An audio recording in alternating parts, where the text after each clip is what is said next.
Hello everyone, welcome back to my channel. আজকে আবার নিয়ে চলে আসলাম একটা নতুন রেসিপি নিয়ে। এই যে আমি আজকে রান্না করছিলাম ডিমের ঝোল।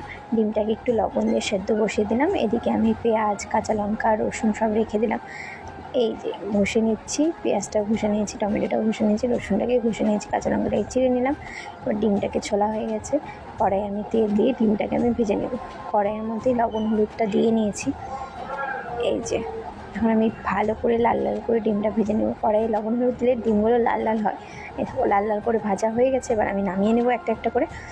এই যে নামানো কমপ্লিট। এখন কড়াইয়ে আমি কাঁচা লঙ্কা ফোড়ন দিয়ে একটু পেঁয়াজ ফোড়ন দিয়ে দিচ্ছিলাম।